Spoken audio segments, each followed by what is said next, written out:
பூச்சூடி நாகச்சுதை உனக்கே சிம்மாசனம் மின்னும் ரத்தினமாய் உனை முக்கடலும் அலங்கரிக்க அன்பு தாழாமல் ஓடி வருமாறு உனை மழைபொழிந்து முத்தமிடும் ஓசையிலே பறவையெல்லாம் தாளாட்ட தவழ்ந்தோடி வரும் விளங்காற்று உன்மடியில் களைப்பார 6 பருவத்தின் செயலாலே நீ அசர வைத்த அற்புதமாயானாயோ குளிர்வு ஒளியிரண்டும் சந்திர சூரியன் தர அமுத வழியருவி பசிவிலக்கும் அற்புதம் நீ கொட்டி தர அள்ளி தந்த உன் நுட்பமெல்லாம் அலசி பார்த்தால் ஆஹா நீதான் காவியம் படைத்த ஓவிய தலைவி தமிழுக்கு என் முதல் வணக்கம்.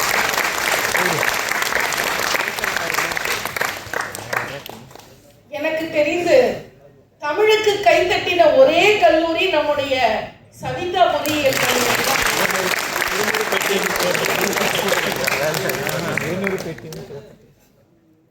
சவிதா கல்லூரியில் மாணவர்கள் பேசினாலே அழகு என்று கேள்விப்பட்டேன்.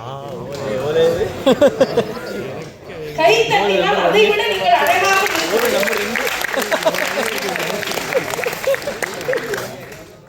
மிக சிறப்பாக இப்படி நல்ல ஒரு நிகழ்ச்சியை ஏற்பாடு செய்த கல்லூரியினுடைய தாளாளர் அவர்களுக்கும் முதல்வர் அவர்களுக்கும் என்னை இங்கு அழைத்து சிறப்பித்த பேராசிரியர் திருமலை ஐயா அவர்களுக்கும் இங்கே மிக சிறப்பாக அமர்ந்து கேட்க வந்திருக்கிற பேராசிரியர் பெருமக்களுக்கும் அனைத்து துறை பேராசிரியர் பெருமக்களுக்கும் மேடையிலே தமிழை நடனமாட செய்ய வந்திருக்கிற பேராசிரியர் பெருமக்களுக்கும் பேராசிரியர்களுக்கு இணையாக நாங்களும் பேசுவோம். பொதுவாகவே மாணவர்கள் அதிகமாக பேசுவார்கள். இன்றைக்கு மேடையிலையும் பேச வந்திருக்கிறார்கள். நல்ல வேளை 2 ஆம்பளை பிள்ளை இருக்காங்க. ஏன்னா வழக்கமா இன்னைக்கெல்லாம் பெண்கள் தான் பேசிட்டே இருக்காங்க. எங்க இல்லையான்னு பார்த்தே பரவாயில்ல, காப்பாத்துறதுக்கு 2 பேர் வந்திருக்காங்க. அத்தனை பேருக்கும் என்னுடைய மதிய வணக்கத்தினை தெரிவித்துக் கொள்கிறேன். உங்களுக்கு பசி எடுக்காத வரைக்கும் நான் பேசிடுவேன் நம்புறேன். இல்ல பசி எடுக்காத மாதிரி பேசிடுவேன் நம்புறேன். உண்மையிலேயே ஏழைகள் ரேஷனுக்காக காத்திருக்க, பணக்காரர்கள் ஃபேஷனுக்காக காத்திருக்க, காதலர்கள் சீசனுக்காக காத்திருக்க, அரசியல்வாதிகள் எலெக்ஷனுக்காக காத்திருக்க, இத்தனை நேரமும் நல்ல தமிழ் கேட்டு காத்திருக்கக்கூடிய நம்முடைய கல்லூரி மாணவர்கள் செல்போன்னா தவறு, நம்ம சவிதா பொறியியல் கல்லூரி மாணவர்கள்னாலே ஒரு பவர்னு நிரூபிக்கக்கூடிய போடுங்க. ரொம்ப நல்ல டைமிங்ல அடிக்கறாங்க. நீங்க நல்லா பேசுங்க. ஏன்னா உங்களை கை தட்டினா இன்டர்னல் மார்க் நிறைய போடுவாங்கப்பா, ஞாபகம் வச்சுக்கோங்க. ரொம்ப உங்களுக்காகவே வந்து அமர்ந்திருக்கிற பேராசிரியர்களை ஊக்கப்படுத்தவும், தன்னுடைய தோழி தோழர்களை ஊக்கப்படுத்தவும் அமர்ந்திருக்கிற அத்தனை செல்வங்களுக்கும், தங்கங்களுக்கும், தங்கத்தின் பக்கத்திலே இருக்கிற சிங்கங்களுக்கும் மீண்டும் ஒரு முறை நன்றி கலந்த வணக்கத்தினை தெரிவித்துக் கொண்டு, ஊட்டியில ஒரு முறைதான் மலர் கண்காட்சி, இங்குதான் பார்க்கிறேன் அரங்கமெல்லாம் மலர் கண்காட்சி. எவ்வளவு அழகா சுத்தி உட்கார்ந்து ஒரு தமிழ் நிகழ்ச்சிக்கு ரசிக்கக்கூடிய, அற்புதமான தமிழ் ரசிக்கக்கூடிய மாணவர்களை இந்த கல்லூரியில பாக்குறேங்கிற மகிழ்ச்சியோட இந்த பட்டிமன்றத்தை தொடங்குறேன். போறதுக்கு முன்னாடி 2 இலக்கணத்தை மட்டும் நான் சொல்லிடுறேன். ஒண்ணு, ஒரு பேச்சாளர் எப்படி இருக்கணும், அந்த பேச்சை கேட்கிற ரசிகர்கள் எப்படி இருக்கணும் அப்படின்னு. ஒரு ராஜா, அந்த ராஜாவுக்கு பாட்டுன்னா ரொம்ப பிடிக்கும். தன்னை பாடகர் மாதிரியே அலங்காரம் பண்ணிப்பாரு. ஒரு நாள் அவருக்கு பிறந்த நாள் விழா வந்துச்சு. ஒண்ணு, ஒரு மிகச்சிறந்த பாடகரை சிறப்பு விருந்தினரா கூப்பிடணும் அரண்மனைக்கு அப்படின்னு சொல்லி அந்த பாடகர் கிட்ட போய் எங்க அரண்மனைக்கு நீங்க பாட வரணும் அப்படின்னு கேட்கிறாரு. உடனே அந்த பாடகர் ஒரு கண்டிஷன் போட்டார். அதுக்கு சரின்னா நான் வரேன். என்ன கண்டிஷன் கேட்டார் ராஜா.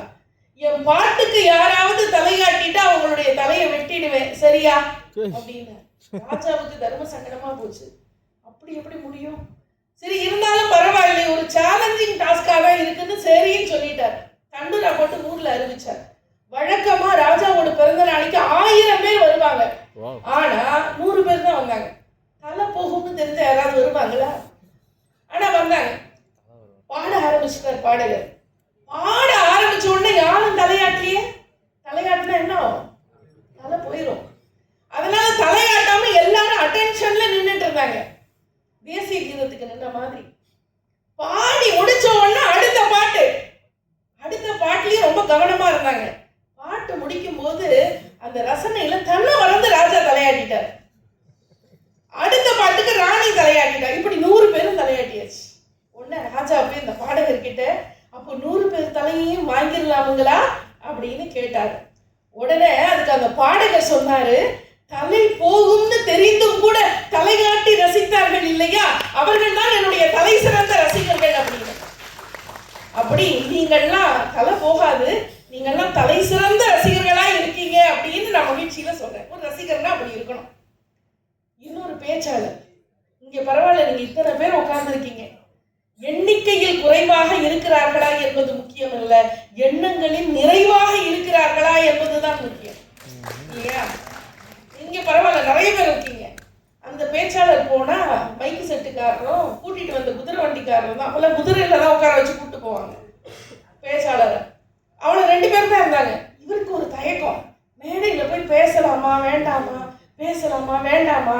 உன்னை குதிரை வண்டிக்காரரை கூப்பிட்டு கேட்டாரு, உட்கார்ந்துருக்கிறது 2 பேரு, இந்த 2 பேருக்காக நான் பேசணுமா பேசலாமா வேண்டாமா, இப்படி சந்தேகமாவே கேட்டுட்டு இருந்தாரு.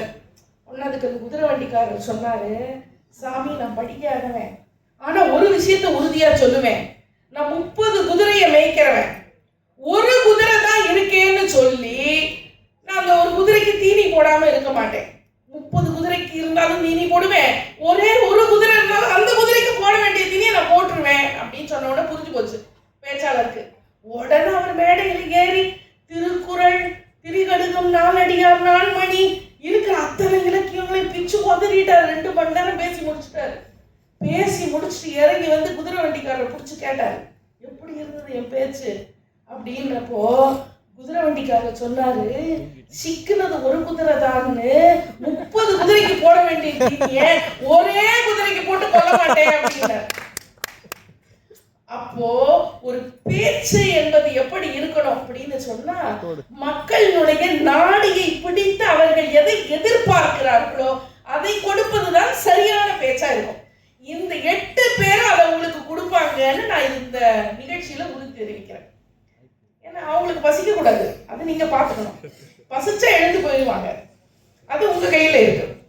இன்னைக்கு அருமையான தலைப்பு கொடுத்திருக்காங்க, இன்றைய இளைஞர்களுடைய வாழ்க்கை பூந்தோட்டமா போராட்டமா அப்படின்னு.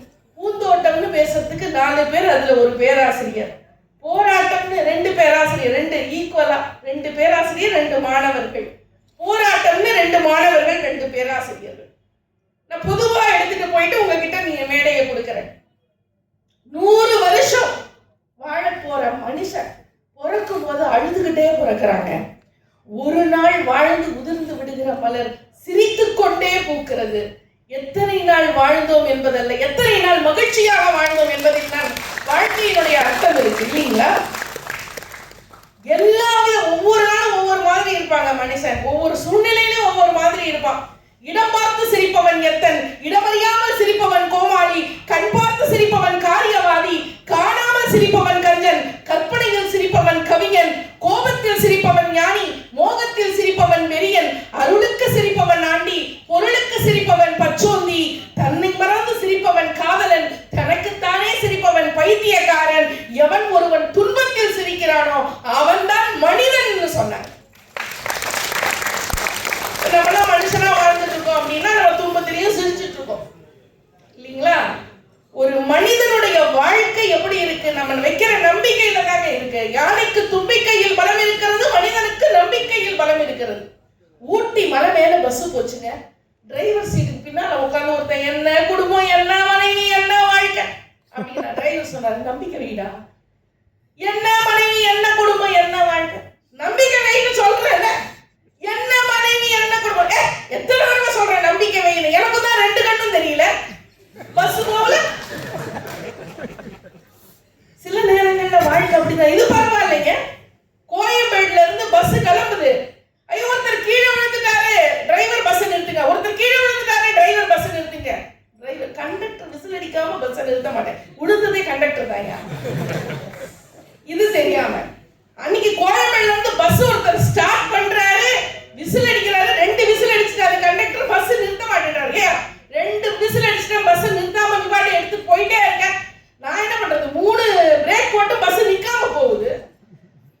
இன்னைக்கு வாழ்க்கைங்கிறது அப்படிதான் இருக்கும். சில நேரங்கள்ல நம்ம நினைச்ச மாதிரி வாழ்க்கை நடக்காது. சிம்பிளாவும் என்னுடைய மாணவர் ஒருத்தர் சொன்னார், சிம்பிள் மேடம் வாழ்க்கைங்கிறது. வாழ்க்கைங்கிறது பணமரம் மாதிரி, ஏறுனா நொங்கு விழுந்தா சங்கு. எவ்வளவு ஒரே வரியில திருக்குறளை விட சின்ன வரி சொல்லிட்டு போயிட்டான்.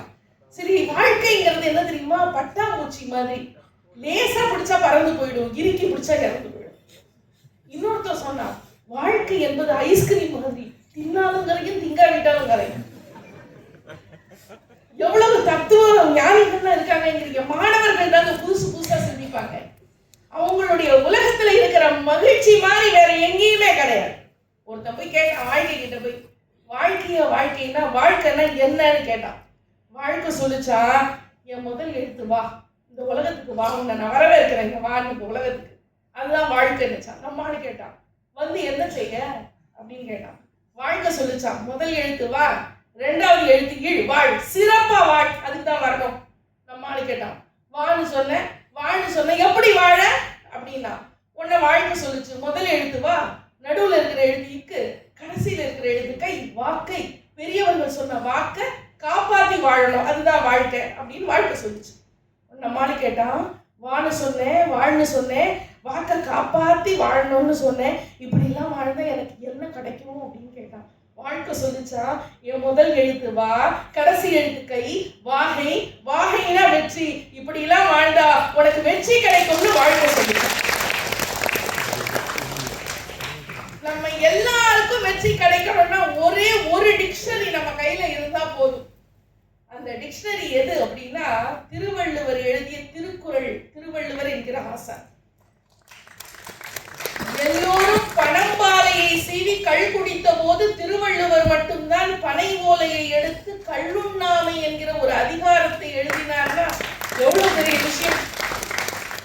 இப்ப 4 திருக்குறளை உங்ககிட்ட சொல்ல போறேன். அந்த 4மே உங்களுக்கு தெரிஞ்ச திருக்குறள் தான். அதுல என்ன சிறப்புனா, துணைக்கால் இல்லாம எழுதியிருப்பாரு அந்த திருக்குறளை. கற்க கசடர கற்பவை கற்றபின் நிற்க, அதற்கு துணைக்கால் கிடையாது. எண்ணி துணிக கருமம் துணிந்த பின் எண்ணுவம் என்பதில் இழுக்கு, துணைக்கால் கிடையாது. நன்றி மறப்பது நன்றன்று, நன்றல்லது அன்றே மறப்பது நன்று, துணைக்கால் கிடையாது. முகநக நட்பது நட்பன்று, நெஞ்சத்து அகநக நட்பது நட்பு, துணைக்கால் கிடையாது. ஏன் தெரியுமா துணைக்கால் இல்லாம எழுதியிருக்காரு? எவன் ஒருவன் கற்றபடி நடக்கிறானோ, எவன் ஒருவன் எண்ணிய காரியத்தை துணிந்து செய்கிறானோ, எவன் ஒருவன் நன்றி மறவாமல் இருக்கிறானோ, எவன் ஒருவன் உண்மையான நட்போடு பழகுகிறானோ, அவனுக்கு வாழ்க்கையில சொந்தக்காலே போதும், துணைக்கால் தேவையில்லைங்கிற காரணத்தினால துணைக்கால் தான் எழுதியிருக்காரு. கடவுள் பார்த்தாரு, எத்தனை திருவள்ளுவர் வந்தாலும் எத்தனை பெரிய ஆளுங்க வந்தாலும் நம்ம ஆளுங்களை திருத்த முடியலையே, ஏன் இந்த மனுஷங்கள்லாம் இப்படி இருக்காங்க அப்படின்னு பார்த்தார். கடவுள் ஒருத்தரை செலக்ட் பண்ணார். அந்த ஆளோட கனவுல போய், இந்த பாருப்பா, நாளையில இருந்து நீ தான் எனக்கு பிஆர்ஓ அப்படின்னு சொல்லிட்டாரு. இவருக்கு அவ்வளோ சந்தோஷம். மறுநாள் எந்திரிச்சான், கண்ணாடி முன்னாடி போய் பார்த்தான். சே, கடவுளுக்கே நம்ம பிஆர்ஓடா நாளையில இருந்து. எப்படி இருக்கணும், இப்படியா இருக்கணும் முகம், முதல்ல போவோம் பிளாஸ்டிக் சர்ஜரி பண்ணுவோம் அப்படின்னு டாக்டர்கிட்ட போனா முகத்தை பிளாஸ்டிக் சர்ஜரி பண்ணிக்கிட்டான். பல்லெல்லாம் பார்த்தா வரிசையா இல்லை, போடணும் மாடகமா இருந்துச்சு. நேரம் பல் டாக்டர்கிட்ட போனான், பல்ல சரிப்படுத்திக்கிட்டான். தோல்லாம் சொரன்னு இருந்தது, பியூட்டி பார்லர் போனா தோலை சரி பண்ணிக்கிட்டான். தலையில 4 முடி முன்னாடி காணும். சரி, இன்னைக்குதான் எல்லாம் என் செயற்கை முடியெல்லாம் வருது, நிறைய உரம் போட்டு வளைய வைக்கிறாங்களே, நேரம் பியூட்டி பார்லர்ல போய் முன்னாடி 4 முடி நல்லா வளர்த்திக்கிட்டான். நல்ல ஜம்முன்னு ஆளு ஸ்மார்ட் ஆயிட்டாரு, அஜித் கணக்கு ஆயிட்டாரு. நான் சொல்றது 90s அஜித் கணக்கு ஆயிட்டாரு. படுத்து தூங்குனா, மறுநாள் எந்திரிச்சான், குளிச்சான், கண்ணாடியில போனா, நெத்தியில நிறைய விபூதி எல்லாம் வச்சுக்கிட்டு ஜம்முன்னு இறங்கினா வெளியில, கொடைய பிடிச்சிட்டு, கொற்ற மழை இடி தலையில விழுந்துட்டு ஆள் இறந்துட்டான்.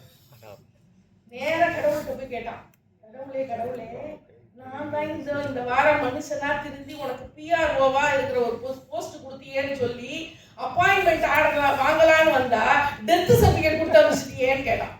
ஒன்னு கடவுள் கேட்டாரு, ஓ நான் செலக்ட் பண்ண அந்த கேண்டிடேட் நீதானா, எனக்கு அடையாளம் தெரியாம போச்சேப்பாங்க. நம்ம மக்கள் அகத்தோற்றத்தை மாற்றிக்கொள்ள வேண்டும்னு சொன்னா புறத்தோற்றத்தை மாற்றிக்கொள்ளணும் அப்படின்னு முடிவு பண்ணிட்டாங்க. அதனால திருவள்ளுவர் என்ன சொன்னாரு, அகந்தூய்மை புறம் தூய்மை நீரால் அமையும், அகந்தூய்மை வாய்மையால் காணப்படும். வெளியில அழுக்கு இருந்ததுன்னா நீரை ஊத்தி கழுவிடலாமா? ஆனா மனசுக்குள்ள இருக்கிற அழுக்கை எப்படி கழுவ முடியும்? நம்முடைய நல்ல எண்ணங்கள் இருந்தாதான் கழுவ முடியும். அப்ப நல்ல எண்ணங்கள் விளையிற இடம் எது தெரியுமா? கல்லூரி மாணவர்கள், பள்ளி மாணவர்கள் கிட்டதான் நல்ல எண்ணங்கள் விளையக்கூடிய இடம். உண்மையிலே சொல்றேன், எனக்கு கல்லூரி மாணவர்கள் கிட்ட பிடிச்ச விஷயம் என்ன தெரியுமா? அவங்களுடைய ஃப்ரெண்ட்ஷிப், நட்பு. உப்பில்லாமல் கூட வாழலாம், ஆனால் நட்பில்லாமல் வாழ முடியும். குடும்பத்துல ஏதாவது சண்டை நடந்திருக்கும், பிரச்சனை இருந்திருக்கும். இவன் நினைச்சிருப்பான் விஷம் குடிச்சு செத்துருந்தான், வெறியில ஒரு விஷ பாட்டில் எடுத்து வச்சுட்டு போன் அம்மா கிட்ட, நான் சாக போறேன்னா அதையாவது ஒழுங்கா பண்ணு. அப்பா போன் பண்ணி, அப்பா செத்துருவேன்ப்பா, நீ ஆல்ரெடி செத்து போயிட்டேடா, என்னடா சாவ? உன்ன அண்ணனுக்கு போன் பண்ணி, டேய் நான் சாவ போறேன்டா, நல்ல சீக்கிரம் சாவுடா, அப்பதான் முழு ப்ராப்பர்ட்டி எனக்கு கிடைக்கும். ஆனா ஃப்ரெண்டுக்கு போன் பண்ணுவான், டேய் மனசே சரியில்லைடா, சாவ போறேடா, அங்கே இருடா, இதோ நான் வந்துடுறேன்டா உன் நண்பன் அப்படின்னு சொல்றது நட்புலதான். உண்மையான நட்பு பல இடங்கள்ல ஜெயிக்கும். மதுரையில தியாகராய கல்லூரி உங்களுக்கு எல்லாம் தெரியும். அந்த கல்லூரியில ஒரு 3 நண்பர்கள் இருந்தாங்க. ரொம்ப சாதாரணமான நண்பர்கள் இல்ல, சும்மா தண்ணி அடிக்கிறதுக்கும் தம் அடிக்கிறதுக்கும் சேரக்கூடிய நண்பர்கள் அல்ல. அத்தியாவசியத்துக்கும் ஆபத்துக்கும் வந்து ஓடி உதவக்கூடிய நண்பர்கள். அந்த 3 நண்பர்கள்ல தியாகராஜன் ஒருத்தர். அவர் என்ன பண்ணாரு, தன்னுடைய சைக்கிளை வித்து தன்னுடைய நண்பருக்கு ஃபீஸ் கட்டினாரு, எக்ஸாம் ஃபீஸ். இன்னொரு நண்பர் என்ன பண்ணார்னா, அவருக்கு சாப்பாடு கிடையாது, அந்த நண்பருக்கு மதியம் சாப்பாடு கொண்டு வர வசதி இல்லை. தான் கொண்டு வந்த சாப்பாடை தன்னுடைய நண்பருக்கு தினமும் கொடுப்பாரு. ஒரு நண்பர் சாப்பாடு கொடுத்தாரு, இன்னொரு நண்பர் சைக்கிளை வித்து ஃபீஸ் கட்டினாரு. அந்த நண்பர், அந்த வறுமையில் இருந்த அந்த நண்பர் மிகச்சிறந்த பேராசிரியரா மாறினாரு. அந்த பேராசிரியர் ஆன போதும், அவருக்கு திருமணம் ஆன போதும் அவர் நண்பர்களை மறக்கல. தனக்கு பிறந்த குழந்தைக்கு தியாகராஜன், ஒரு நண்பர் பேர் தியாகராஜன், இன்னொரு நண்பர் பேர் மூர்த்தி, 2 பேரையும் சேர்த்து தியாகமூர்த்தின்னு பேர் வச்சாரு. அவர் வேற யாரும் இல்லை, இன்னைக்கு உலகமே வியந்து பார்க்கிற பட்டிமன்றத்தின் கதாநாயகனாக இருக்கக்கூடிய சாலமன் பாப்பையா தான் நம்ம.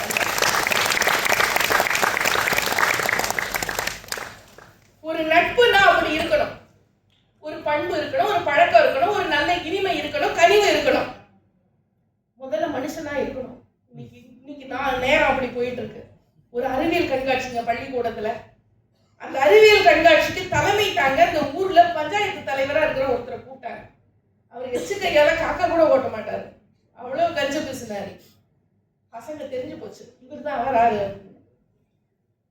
ஒன்னு அந்த அறிவியல் கண்காட்சியில பல்லில் விஷம் அப்படின்னு சொல்லி ஒரு பாம்போட படத்தை வச்சிருந்தாங்க, கொடுக்கில் விஷம் அப்படின்னு சொல்லி ஒரு தேளோட படத்தை வச்சிருந்தாங்க. அடுத்தது உடம்பெல்லாம் விஷம். நான் நினைச்சேன் மனுஷ படத்தை தான் வச்சிருப்பாங்க போல அப்படின்னு. இல்ல, கண்ணாடியை வச்சுட்டாங்க. பஞ்சாயத்து தலைவர் நேரம் அந்த கண்ணாடி முறையில் நிற்கிறார். இன்னைக்கு மனிதன் மனிதனாக இல்லை, அரிது அரிது மானிடராய் பிறத்தல் அரிது, கூன் குருடு செவிடு நீங்கி பிறத்தல் அதனினும் அரிது அப்படின்னு பாடினாங்க. ஆனா இப்ப மாத்தி பாட வேண்டியிருக்கு. எளிது எளிது மானிடராய் பிறத்தல் எளிது, அரிது அரிது மானிடராய் வாழ்ந்தல் அரிது. இன்னைக்கு நிலைமை அப்படி போச்சு. மனுஷனா வாழறது இன்னைக்கு சிரமமா இருக்கு. ஒரு மனுஷனை புலி துரத்துச்சு, வேகமா ஓடி வந்தான், ஓடி மரத்துக்கு மேல ஏறினான்.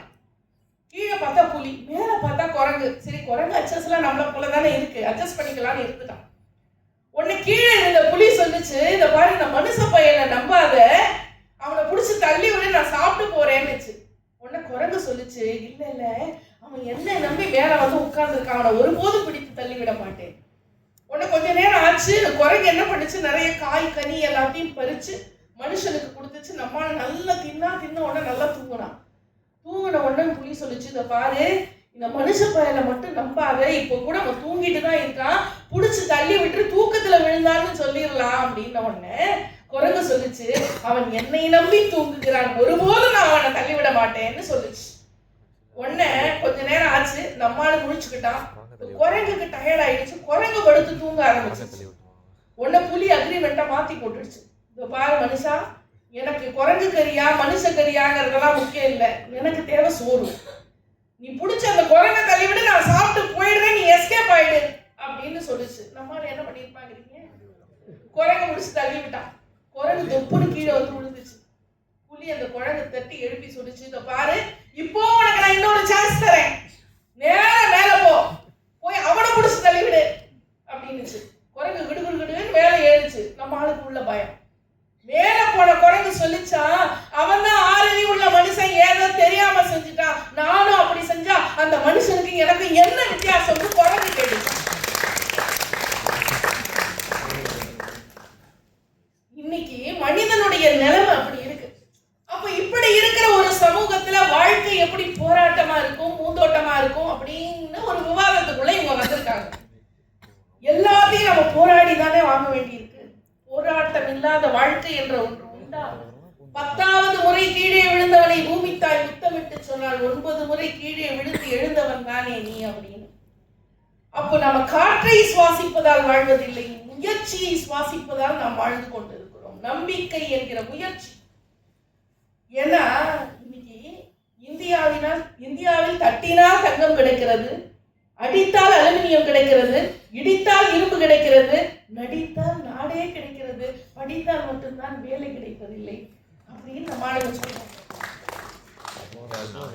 ஆனா வேலைய தேடுற இடத்துல நம்ம இல்ல, வேலையை கொடுக்கிற இடத்துல நம்ம உருவாகணும்னு சொன்னார் அப்துல் கலாம். எல்லாரும் ஆண்டர்பிரனரா வாங்கினார், தொழில் முனைவோரா வாங்கினார்.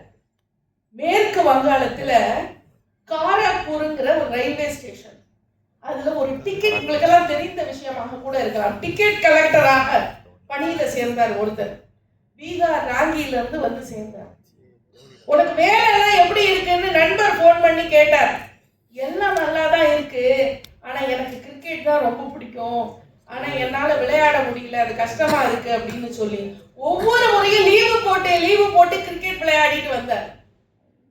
ரயில்வே நிர்வாகம் சொல்லுச்சு, அடிக்கடி லீவு போடுறதுனால உனக்கு இங்க வேலை இல்லை அப்படின்னு சொல்லி அவரை ரயில்வேல இருந்து தூக்கிச்சு.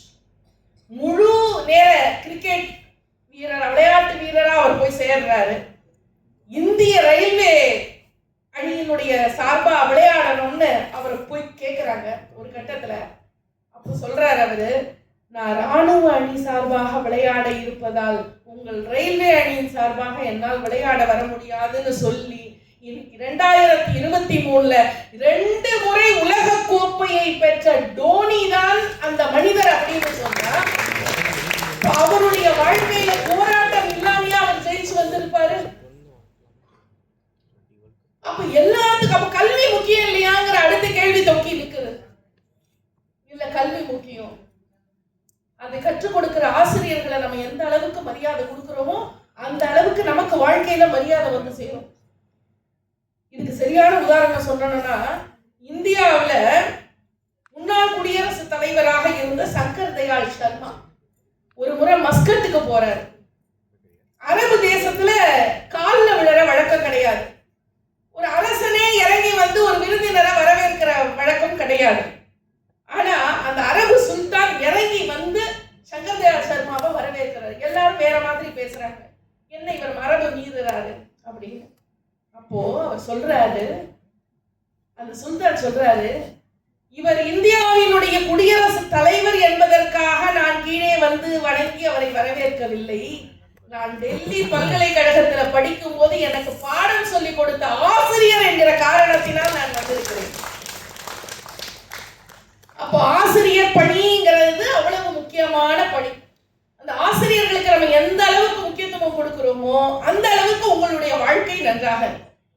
சில பேருக்கு வாழ்க்கையில எதை பார்த்தாலும் சந்தேகமாவே இருக்கும். எதையும் நான் தன்னையும் நம்ப மாட்டான், அடுத்தவனையும் நம்ப மாட்டான். அப்படிப்பட்ட ஆளுகள்லாம் உண்டு. ஒரு முறை ஒருத்தர் நடந்து போயிட்டே இருக்கா, குறுக்குல பூனை போச்சு, பின்னால பார்த்தா பூனைய காணும். ஐயோ, வயிற்றுக்குள்ள பூனை போச்சு அப்படின்னு புலம்ப ஆரம்பிச்சான். இவனை எத்தனையோ டாக்டர்கிட்ட கூட்டு போனாங்க, சரி பண்ண முடியல. கடைசியில ஒரு சைக்காட்ரிஸ்ட் கிட்ட கூட்டிட்டு போனாங்க. அவர் வந்து உள்ள போனாரு, கூட்டு போனாரு, படுக்க வச்சாரு, லைட்டு போட்டாரு, ஆஃப் பண்ணாரு, போட்டாரு, ஆஃப் பண்ணாரு, வயிற்று அமுத்தி பார்த்தாரு. உடனே வெளியில கூப்பிட்டு, ஆமாப்பா வயிற்றுக்குள்ள ஒரு பூனை இருக்கு அப்படின்ட்டு. அது எப்படி? எல்லா டாக்டரும் பார்த்தாங்க, இல்லைன்னு சொன்னாங்க, நீங்க மட்டும் எப்படி இருக்குன்னு கண்டுபிடிச்சீங்க? எல்லா டாக்டரும் லைட்டை போட்டு பார்த்தாங்க, அதனால பூனை இருக்கிறது தெரியல, நான் ஆஃப் பண்ணி பார்த்தேன், அதனால பூனை இருக்கிற இடத்த கண்டுபிடிச்சிட்டேன், நாளைக்கு வா எடுத்து விடுறேன் அப்படின்னா. இவனும் நம்பிட்டு போயிட்டான். உடனே அந்த நர்சம்மாவை கூப்பிட்டு சொன்னாங்க, நேரம், அவன் வருவான் நாளைக்கு, அவனை படுக்க போடு, ஒரு பூனை ஒண்ணு ரெடி பண்ணி வச்சுக்கோ, அவன் வயிற்ற லேசா அமைக்கிற உடனே மியாவுன்னு கத்திட்டு ஒரு பூனையை வெளியில விடுவோம், அவ்வளவுதான், பூனை வெளியில வந்துருச்சுன்னு அவனும் நம்பிடுவான், அவனுக்கு எல்லாம் சரியாயிடும் அப்படின்னாரு. மறுநாள் வந்த உடனே அதே மாதிரி படுக்க வச்சாங்க, வயிற்று அமுத்துனாரு, அப்படின்னாரு, பூனையை ஓட விட்டாரு பாருங்க, அவன் பூனையை பார்த்துட்டு மயக்க போட்டு கீழே விழுந்துட்டான். ஒன்னு அவனை தட்டி எழுப்பி, அதான் பூனை எடுத்துட்டோமேப்பா வெளியில, இப்ப எதுக்குப்பா மயக்கம் போட்டு விழுந்த? இல்ல உள்ள போனது வெள்ளை பூனை, வெளில வந்தது கருப்பு பூனை, பூனை உள்ள போய் குட்டி போட்டுருச்சுன்னா. அப்போ நம்ம ஊர்ல இப்படி சில பேர் இருந்தா அவங்களையும் ஒண்ணும் பண்ண முடியாது. அப்போ ஒரு வாழ்க்கையில ஒரு மனிதன் எந்த அளவிற்கு மோசமான ஒரு போராட்ட சூழ்நிலையில இருந்தாலும் ஒரு 2 செய்தியை சொல்லி நான் இவங்களை எல்லாம் கூப்பிடுறேன். ஏன்னா வாழ்க்கை